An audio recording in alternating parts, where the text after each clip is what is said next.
From the morning reading, stocks sell off as oil rise pauses. Spiders, diamonds, Qs, and IWM still above support in a bull flag pattern. All 9 sectors moved lower on Thursday. XLU, XLE, and XLI were the strongest sectors, while XLF was the weakest sector. Oil futures fell 20 cents to close at 37.53. Breadth weakened as decliners led advancers 3.35 to 1 on the New York Stock Exchange and 2.71 to 1 on the NASDAQ. Fear jumped the most in 3 months. The VIX fear gauge rose the most in several months, yet the gain was muted and volatility is still low. That has the potential to signal a changing character as traders suffer a kind of mini shock day, but forward returns in stocks tended to be positive. The huge positive momentum in market breadth is waning. The long-term McClellan Summation Index has dropped below extreme territory above plus 1,000 for the first time in 2 weeks. Other times it lasted that long in extreme territory and then fell below. Stocks consistently rallied in the longer term.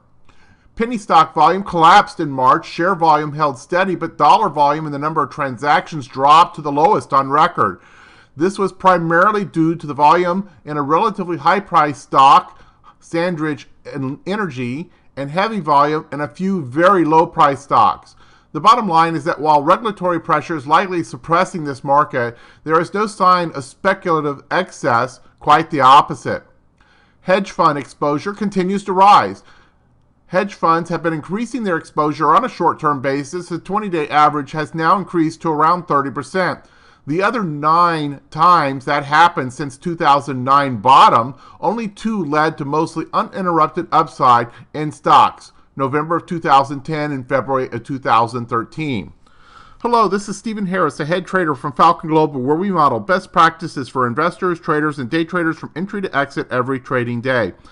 In this daily video, I'll provide my opinion and insights of current market trends, market timing, volatility, and hedge risk levels for the upcoming day for the key U.S. financial markets. It is 7:01 a.m. Central Time, and I'm recording this in preparation for the market day of April the 8th, 2016.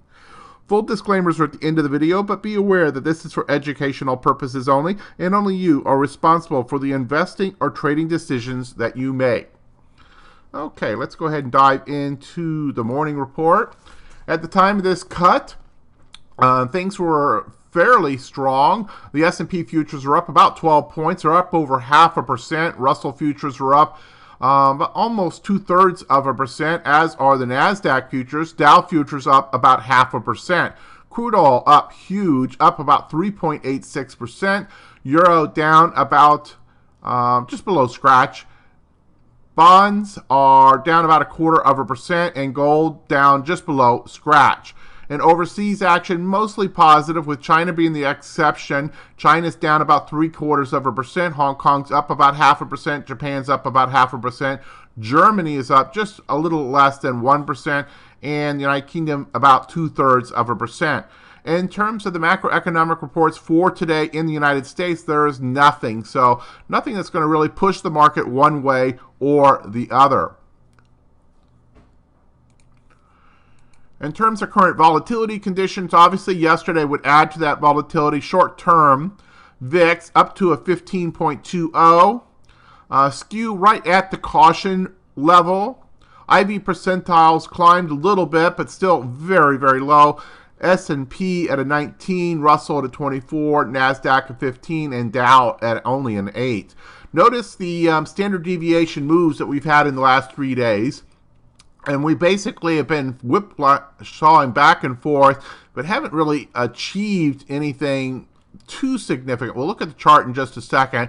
We did have a bit of a breakdown from recent action, but in the more intermediate term, as one of the morning authors mentioned, we're still have not broken the overall intermediate term support and still are setting up what could be read as a bull flag. But you did have a standard deviation close-to-close move yesterday that was down in all 4 of the indices, and with the NASDAQ, it was down 2 standard deviation moves. Let's go ahead and go to the charts, and you see here with the S&P, we did get below this recent action and closed just below the recent daily lows. And yet we did come off the bottom a little bit, and we didn't break these recent swing lows. I would suppose you would call this the most recent swing low. And anyhow, bottom line is that that's still holding. This still looks like a bull flag until proven otherwise. Now, proven otherwise, we're starting to see a lot more signs, and you'll see when we get to the daily report, we're seeing a lot more signs of warning levels increasing across a number of our measures. So this is starting to look a little different than anything we've had in the past during this same move. We've had all these bull flags where, you know, a day or two of pullback and then off it would go again. Well, we now are in this one essentially a consolidation that would be roughly sideways 1, 2, 3, 4, 5, 6 days now that we've been roughly sideways, though the high in that move was actually achieved, you know, some 5 days ago, 4 or 5 days ago. And, you know, we did have a little bit of intraday play that undercut some of this more recent action that had been serving as support. So we keep probing, we keep pushing to the bottom side. We'll see if we do get something that breaks out. Now, with the overnight candle, you know, we've already established some retracement back to the upside. So again, kind of nullifying the action of the day before, it would seem so far. We'll see when the cash participants come in where this should lead. In terms of the Dow very much the same action.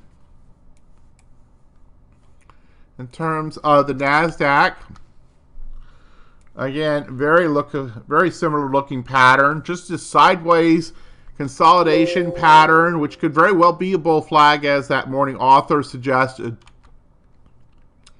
And then the Russell,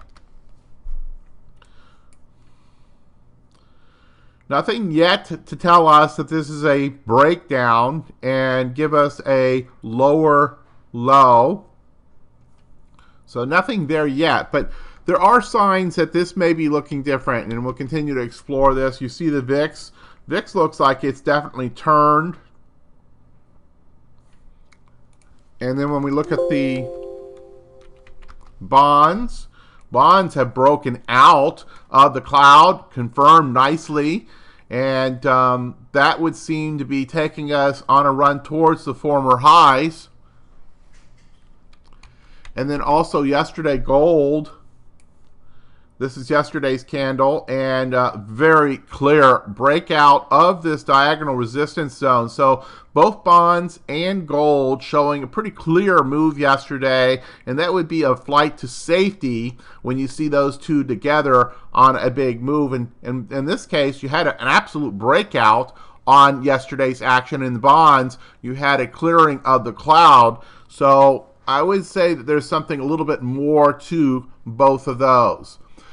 Now, in terms of our daily report, you're going to see some changes here, some important changes. While we still are in the intermediate term phase opinion phase 4, price patterns near horizontal resistance, you notice that the IBD, one of our 3 market timing signals, you know, did have a drop, and it's now gone to uptrend under pressure. So that's our first significant sign in the intermediate term that we have started to deteriorate. Also, you notice in the accumulation distribution score, the S&P dropped to a C+. That's now in warning status. GMI index did remain a 5 out of 6. It does still hold its buy signal. And then also on the decision points scoreboard, our third mechanical signal, note that the PMO signal in the short term has now turned negative. So we now have these long terms that are generally, with the one exception of the Dow, that recent bullish signal, are giving us down signals, and we're now starting to see some evidence of the short term starting to deteriorate. So a very, very mixed bag here, not as mixed as it can be. Obviously, we can get worse with short terms down, intermediate terms up, and long terms down. What a mess that is. But in terms of having that stack and being able to give us the most confidence that the trend is consistent across all 3 time frames, That is definitely not in place, and indeed when you put the consensus together of the three market timing signals, you have to say that this is very much a market in transition, though we would still give the bias to the bulls and that the dominant signals in the short to intermediate term are still bullish. In terms of the position sizing opinions, we did have a change here. Long side portfolio exposure dropped to 50% on the portfolio investor position sizing model. Volatility system still at 100%, or 75 to 100% may be the way you couch that. In the intermediate term market posture, this is still very strongly bullish. It has a weak but supportive bullish sentiment line that has been improving. And you look at these 91, 91, 92, 88, these are still all very, very strong in the intermediate term market postures. Strength of the trend is weak but significantly improving. Hedge warning status, we have elevated to a level 1. That's our caution light. Think about tapping the brakes as you are coming into that intersection, and that car in front of you has started to tap brakes. It looks like they may be coming to a stop. You don't want to be going full barrels ahead when the traffic in front of you is starting to show some cautionary signals. So that's basically our analogy for this current level. We still are with opinions that allow you to initiate new positions, though you may, with this level 1, be more selective and only take the strongest setups at this moment to initiate. Continue to work the ones that you're already in. This is, again, just the first level of warning, but hedge warning level 1. And you'll see down here as we come down to the bottom that we've had quite a spike and increase in the various warning measures. Market in decline, sharp increase warning, the volatility ratio warning. All three of these have fired with yesterday's action. The distribution day count on the NASDAQ went up a level to number 6. You have the VIX has been increasing of late, skew right at warning status. About a 9% probability of a 2 standard deviation move in the next 30 days. And then, of course, our about 10-day expected move on the SPX is sitting at about a 40. So that also went into just barely warning status. We've been sitting with the key intermarket risk aversion indicators. All 5 of those signals have been as risk off. Sentiment has ebbed with yesterday's movement and is back to kind of more normal levels. In terms of individual ETFs, you have the LQD and the BND, both at extreme sentiment. Watch for potential reversal patterns. Fear and greed index also ebbed a little bit with the action yesterday. The previous close was a 76, and with that sharp down action yesterday, took off a little bit of that extreme level, and we're more about a 68 now. In terms of intermediate term market postures, individual ETFs, you see there's quite a mix here that are still bullish, both defensive and non-defensive. In terms of sector specific, note that significant deterioration in terms of the short to intermediate with only healthcare, with the strength that it's had here in recent short-term days. It's still holding up as up across all 3 time frames, but everything else has broken down to at least neutral. So big change coming across from the market posture signals there. Percent change yesterday, you see everybody was negative, though utilities essentially a scratch day just below negative. Okay, that should be enough for today. And let's go ahead and pay a little bit of attention to the daily price guides. And the daily price guides, this is a product we put out ideal for day traders, but even for position traders, it can be very helpful in picking your entry and exit points.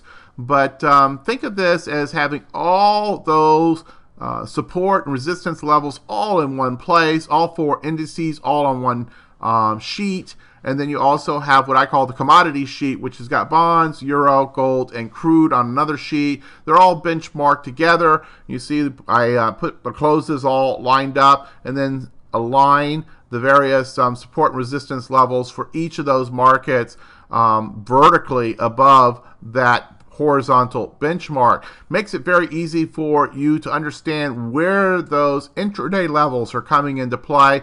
This is a very cost-effective product. For the 8 futures markets, only $25 a month, or you can get 8 key stock markets if you like to day trade on Apple, Google, Amazon, Netflix, and then the indices in the option indice markets as well. So if you need more information on that, just go to this hyperlink right there. I think there's even a video there that you can see more details about that, and then look to get signed up for that daily price guide subscription at $25 a month. We'll roll through the rest of these. If you see something that you have some interest in, just hit the pause button, go to that hyperlink, and get the additional details. Disclaimers, as always, hit the pause button if you need more time to review the disclaimers, and then also note down here the full hyperlink to take you to the full set of disclosures. We'll see you back here on Monday morning for the Falcon Global Market Preview. In the meantime, good trading.